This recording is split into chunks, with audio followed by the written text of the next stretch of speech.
Greetings and salutations, folks, and welcome to another conversation on movies. My name is Nick Vracar. I'm joined by Alister Rivas. Hello, you found me. It's me, Alister. Here I am. I'm here. You, Alister.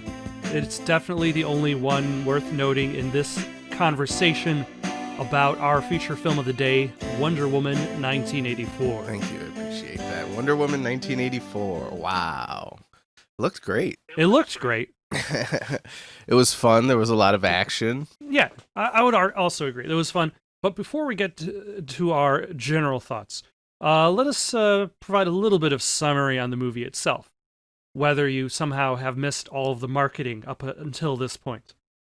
Wonder Woman 1984 tells the story of Diana Prince, 60 years after Wonder Woman, in which she is just living her life in the 80s. She's got some fancy condo. She's got some job at a museum. Some fun clothes. Great outfits for Gal Gadot all around. Mm-hmm. And Kristen Wiig. Although Kristen Wiig, there was actually something very specific about her initial outfit I'd like to talk about later, which relates to the movie Catwoman.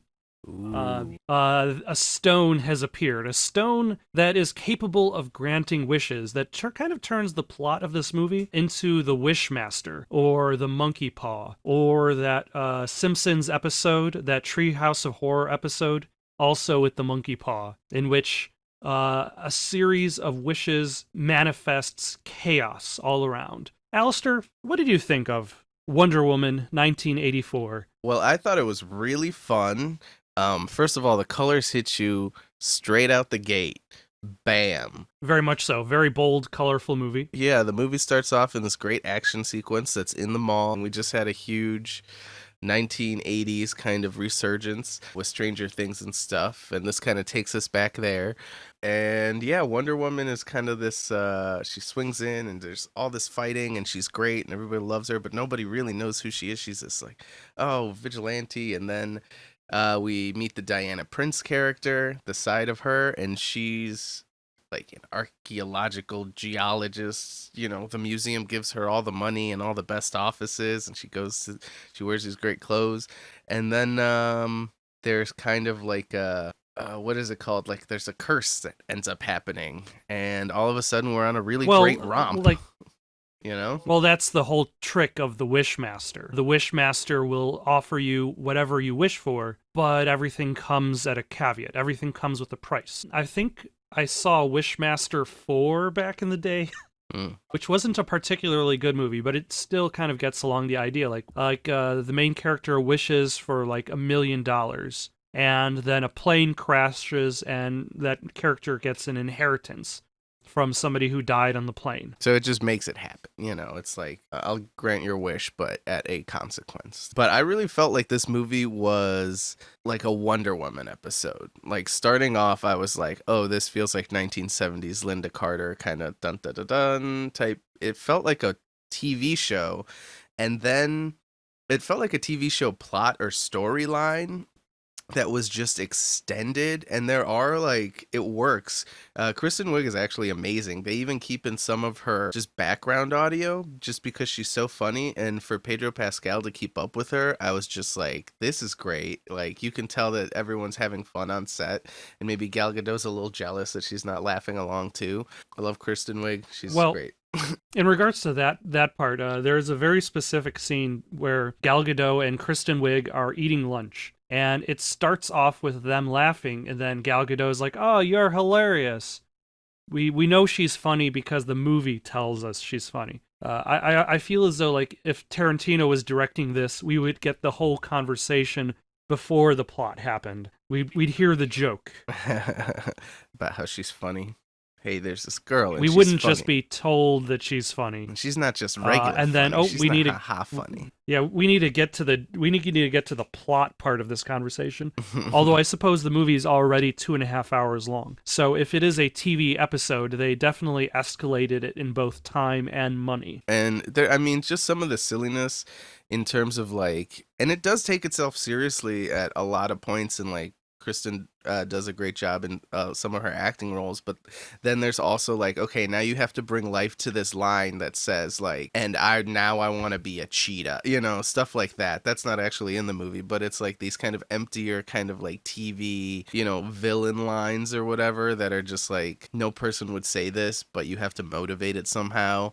But then there's a lot of stuff that is very well motivated, and you're like, okay, cool. I was kind of surprised they didn't go full on. They tried to go kind of full on 1980s, like, hey, let's stroll through the past and check out some 1980s stuff.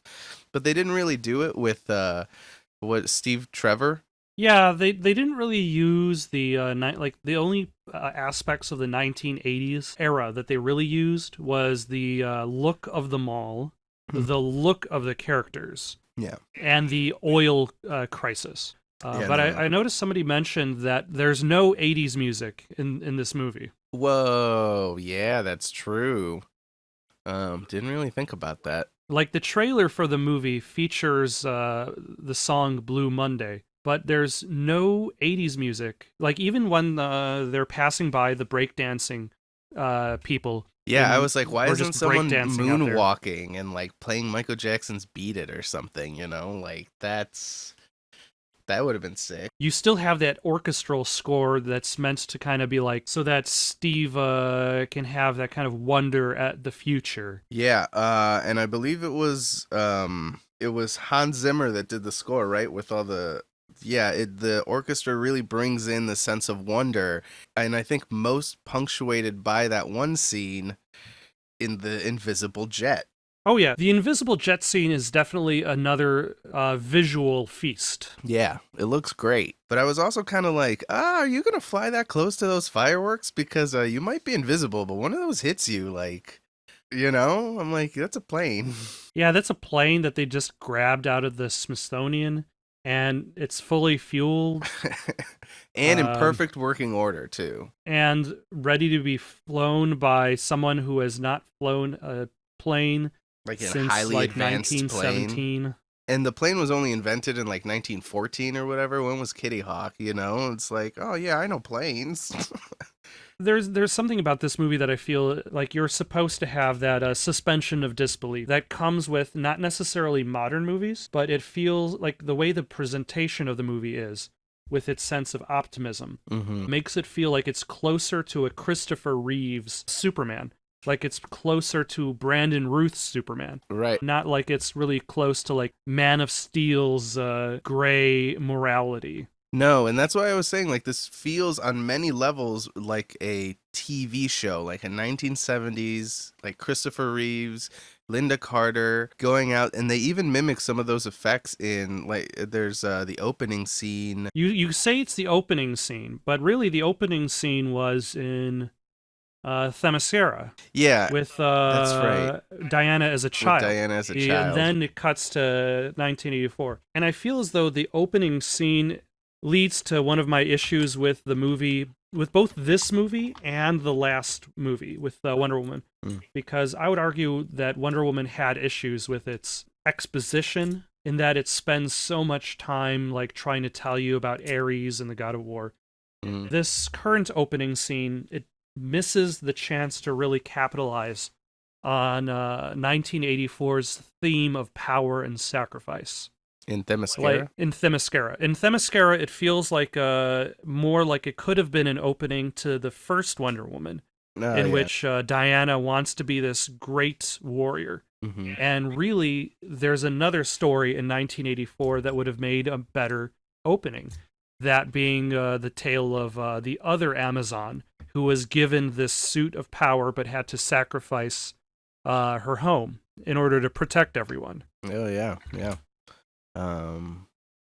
Yeah, that's a great catch. That would have been a much better tie-in. Or like Maxwell Lord, his backstory eventually shows up, and his backstory might have been a better thematic presentation of the idea of sacrifice versus the acquisition of power, as somebody who had to spend most of his life sacrificing things that he could not acquire. Yeah, absolutely. It would make him more relatable, but I guess at some point And I've been thinking about this more and more, and I kind of call it the Nolanization of movies in another way. And it's about how one man's terrorist is another man's freedom fighter. And I definitely think that cinema after 9/11 kind of took a note that was somewhere in the collective consciousness. And then once you hit like Batman, the Dark Knight, you have a situation where it's like both sides have valid points. And I think if you kind of go into that a little bit too much, you might muddy the waters for what who the bad guy really is. And at the end of the day, this is a popcorn flick. So I do understand what you're saying in terms of, yes, it would have actually made a better angle for like this villain to not be a villain so much as someone who is just looking to, I mean, make it, you know. But Well, it might be a little too but real. Alister, are you trying to tell me you have no sympathy for the devil? um But but like consider one of like the issues with Wonder Woman Part 1. Wonder Woman sets up this idea that Ares has started all of the wars. All of the wars. And it's up to Diana to go out and defeat Ares. And it presents the idea for just a moment that maybe human beings are complicated, that maybe people are complicated, and that you can't stop all wars by just striking down a god. mhm. And then Ares shows up and there's a big boss battle. Yes. But that's also kind of like what you see in 1984, the idea that these characters are complicated, that they are not necessarily always good or always evil. Right. And I think one thing that Wonder Woman was actually 1984 was actually very ambitious in the sense that like it does take this kind of morality stand in the way that it is kind of showing you all sides, and yet Diana is so uncompromising.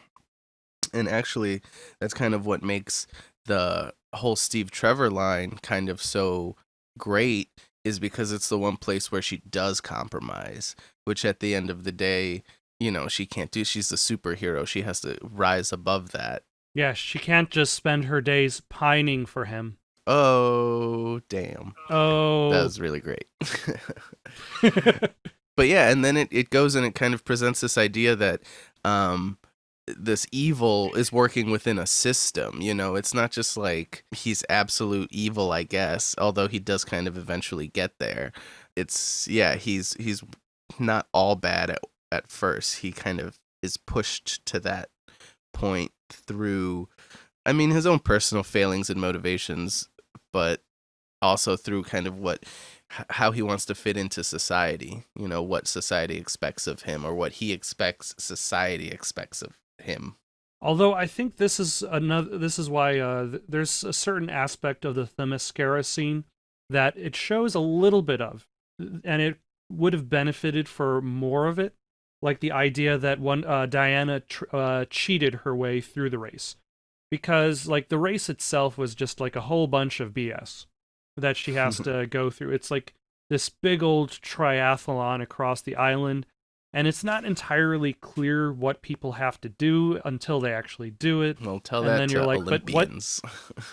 but what is the importance of, like, what happens if they missed a target? Would they just lose the race automatically? No, they would just be the worst athlete. These are the top this, athletes of Themyscira, man. They're not missing those arrows because they're good. But you look at like these characters, Maxwell Lord and Barbara, whatever her last name is, Minerva. Yes, Minerva. Both of them have similar storylines in that they want to see themselves as more successful people, but they do not or are not able to figure out how to improve themselves. They're okay with taking shortcuts. Without cheating. They're okay with taking shortcuts. My comparison that I was making earlier for Barbara being like a comparison to Halle Berry's Catwoman, like there's a specific thing that filmmakers can do to make attractive actresses nerdy. And oh yeah, I hated. and Yeah, I know what you're gonna say. I was And like, that is really? just throw on some loose clothing, like loose fitting sweaters, make them clumsy, Mm-hmm. and then Ponytail on the side. and then suddenly, oh, like this person's not very I confident. mean, you You can need big tell they're old not glasses confident because too, of how though. loose their clothes are. And how big their glasses are. Look how big your glasses are, you silly girl. Even though, look at how cool and shiny and pink they are. What is that, aluminum? That's amazing. They looked great. How do you She know looked that? great. I mean, How do you know that she gains confidence? Because she doesn't need glasses to see anymore. right, exactly. And I think not another teen movie just showed it the best, where it's like, oh, you know, this just slow motion ponytail, hair pull, and the taking off of the glasses, and yeah, all of a sudden they're hot. Chris, Kristen Wiig had a rockin' body in this, so good for her. She was doing some cool stuff. And that's the thing, like, if she just, even without having made any wishes, if she just swapped out her sweater for the dress that she ends up getting, like, she would still fit in that dress. But it's not exactly, and that's the thing, something that I think the movie misses out a little bit on, is that she doesn't necessarily, like, it's not necessarily her physical transformation that's as important as her own psychological transformation. Yeah, and she actually wasn't. She seemed pretty cool. She was making jokes and she was very smart.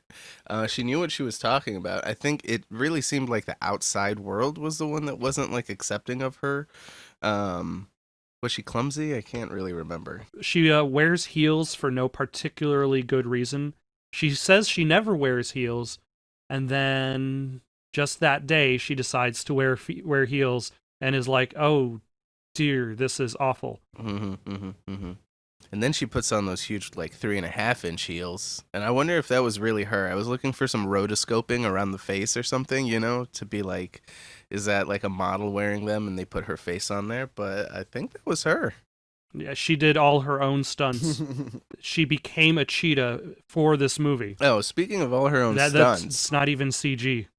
there was a section, unfortunately, that I did notice a lot of editing around one of her fight scenes, and I was like, ooh, that's too bad. But there was this, where's the fight scene? Somewhere in DC. I think it's outside the president's. So in the White House, maybe, where Wonder Woman and Barbara Minerva are fighting. Yeah, And she Minerva's looking great. I mean, she's got this great outfit on, and it makes Wonder Woman look kind of silly in her super bright outfit. And I'm just like, oh gosh, you look like a cartoon character, and here's Barbara Minerva looking like a fucking badass, like biker chick with all this, like cheetah print and stuff. are you telling me that Wonder Woman looks like a comic book character? Yeah, I was like, what's up with that? That's the worst. All this comic book character looking costume.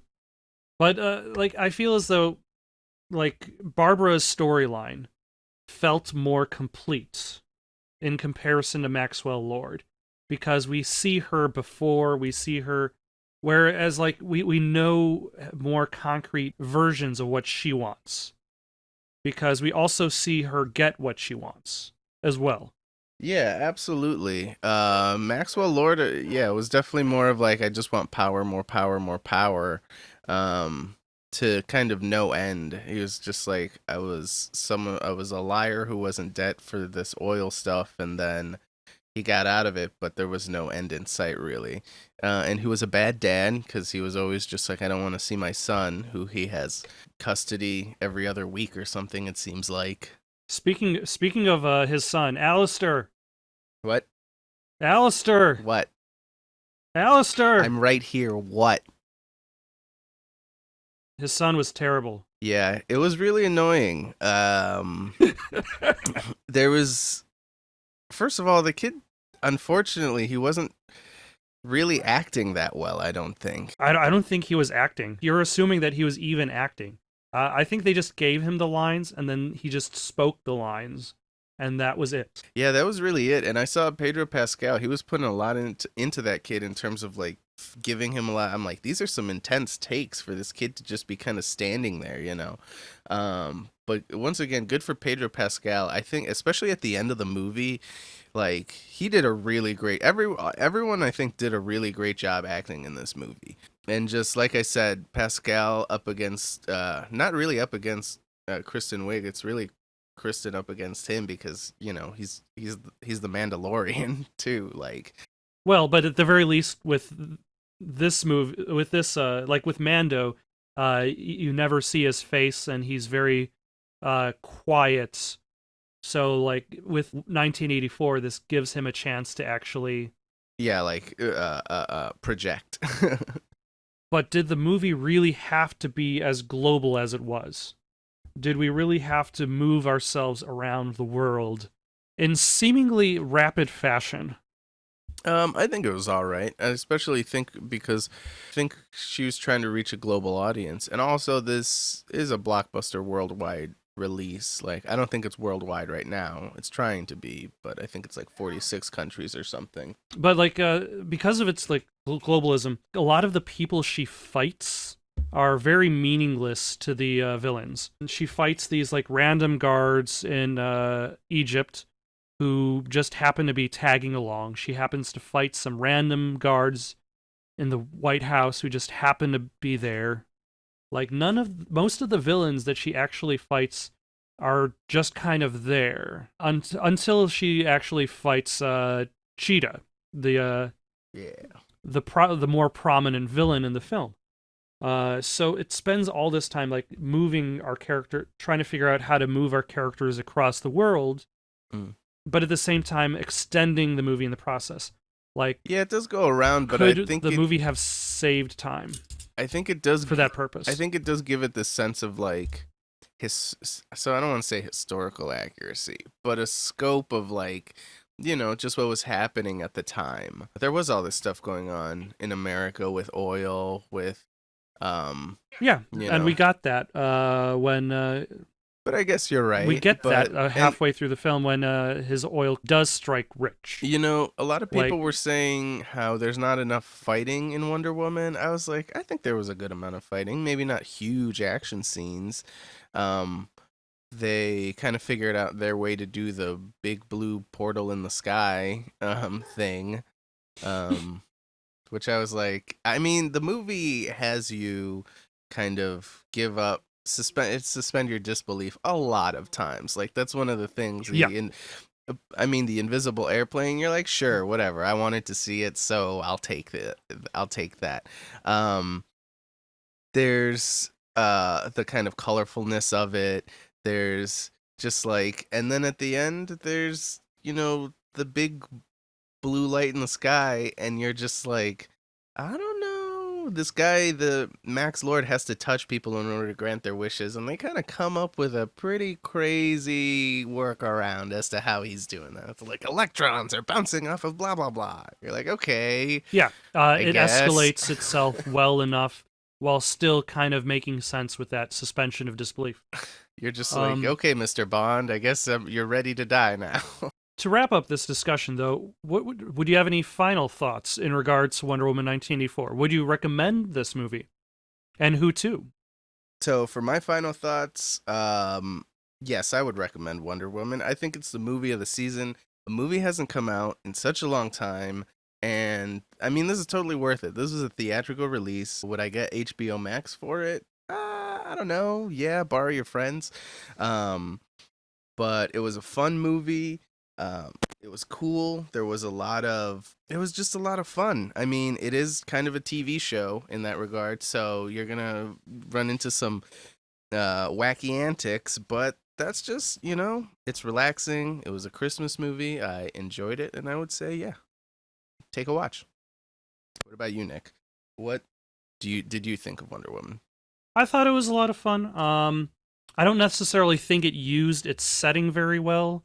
I don't necessarily think it really established everybody's motivations quite as well as it could have. It's still well paced, especially towards Kristen Wiig's character. Like, just watching it for Kristen Wiig alone is probably what I might recommend it for. But otherwise, it was a fun movie. If I had to give it a rating, I'd probably give it like a 2.5 out of 4 stars. But that still makes Damn. it better than most DC movies. So Yeah, they're hitting pretty good on the whole. It seems like Wonder Woman and Aquaman, man, are really their their lifeblood right now. yeah, we've still got high hopes for the Suicide Squad. Oh gosh, that's right, James Gunn. One thing I didn't say, I also really liked Kristen Wiig's performance, but not just that. Is it Cheetah or Chitara? It's Cheetah, right? Cheetah's outfits, I thought her attitude was cool. And at the end, because I remember in the trailer, they were like, oh, the first look at Cheetah, and she's just a CGI blur.